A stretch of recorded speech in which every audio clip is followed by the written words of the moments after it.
may not realize just how important, how vital you are to your local community. And this Barry folks are 10 minute toward day one of the Torah portion of Vayetzi. We're in Bereshit or Genesis chapter 28, and we're just going to read the first verse of this Torah portion, verse 10.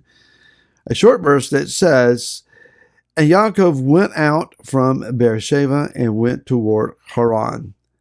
That phrase, "went out," is the title of our Torah portion, Vayetzi, and he went out. So, obviously, Yaakov has to leave Beersheba, where he is currently located. He has to leave and go out, get away from there to go Haran and find his bride. We live in a very transient society ourselves, moving very often one place to the other. Here in Gloucester and the surrounding Tidewater area, we have a lot of military installations, and so we have military personnel, constantly turning over, moving in, moving out, and changing places. We have the ability in our world to travel from one end to the other in a very short matter of time. So the idea of putting down roots and staying in one particular community or location for your entire life is becoming more and more an odd thing. Laura and I have moved about 5 different areas of Virginia over our ministerial career. Thankfully, we've been able to settle down for about the last 25 or 26 years here in Gloucester.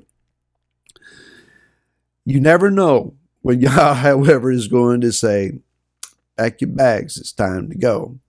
Not anticipating that, not even looking forward to that, not praying for that. But that's just our world. People change locations all the time.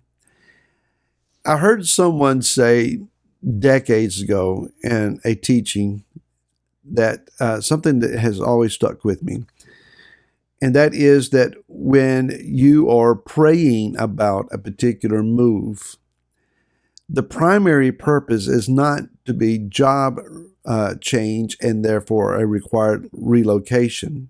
Most Americans in particular, if we get a new job and it requires us to move, we pick up from where we are, we move to the new location, and then we find the congregational body that we are supposed to be a part of.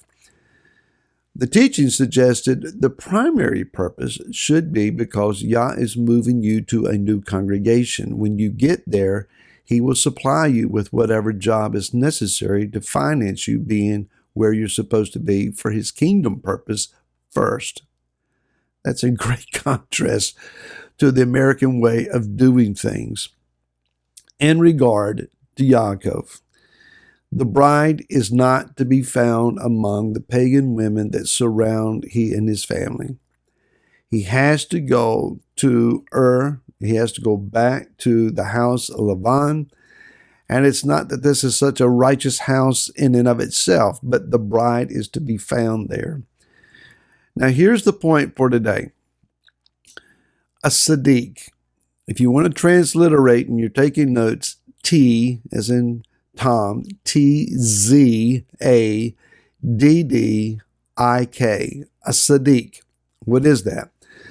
Who is that? That is an individual that is at an elevated, let's say matured level of righteousness.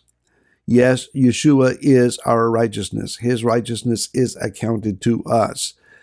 But that doesn't mean that we don't need to grow in our maturity or a capability as a righteous individual. We need to learn to pray effectively, to study thoroughly. We need to know how to have compassion and caregiving to those that are in need. We need to learn to lead and to be righteously influential in our sphere of influence, our environment.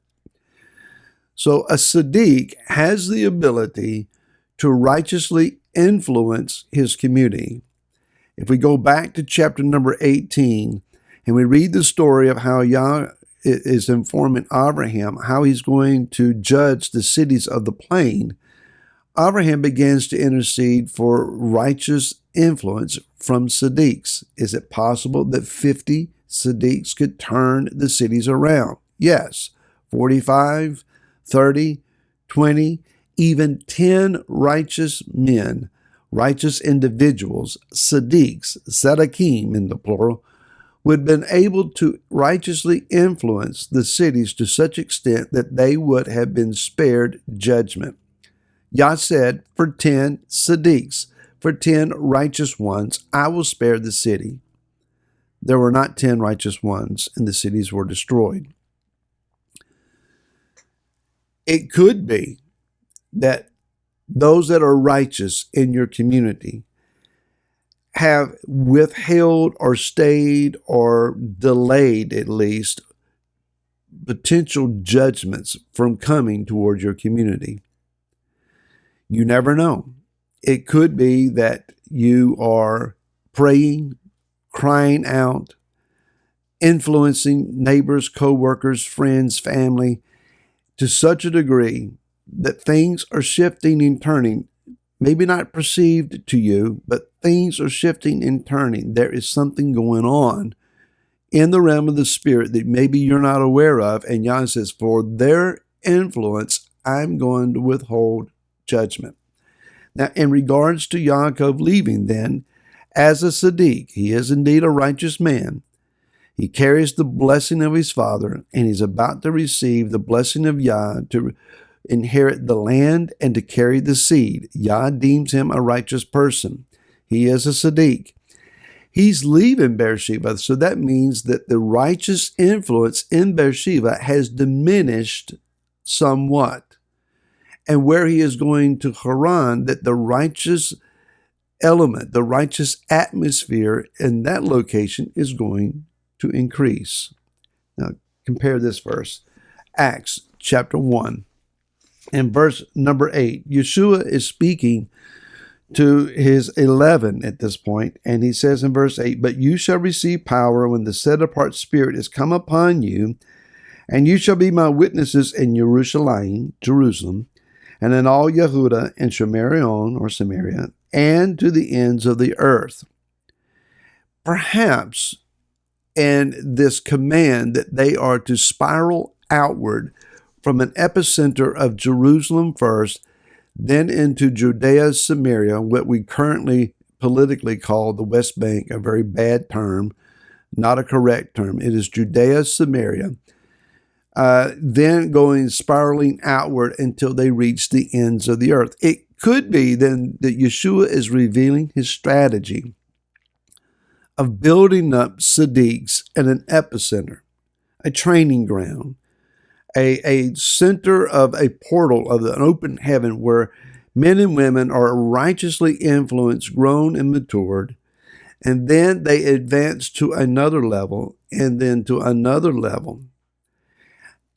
If they all camped out in Jerusalem, then their righteous influence is withheld from all of the communities that they are destined to reach. Indeed, it says later on in the book of Acts, that those that have turned the world upside down have come here also. Yah is wanting to increase righteous influence in the earth. We can't all sit in the same spot. There are places that we need to be. That being understood then, is it required of us currently that we physically show up in an area in order to have righteous influence? Being in a location physically, certainly in my estimation, would have a greater impact, a greater degree of effectiveness. However, through the internet, through other means of media, we are able to influence areas, at least to some degree. That is the hope and the goal of 10-Minute Torah, of Remnant of Israel as a channel, to righteously influence places that physically I just can't be.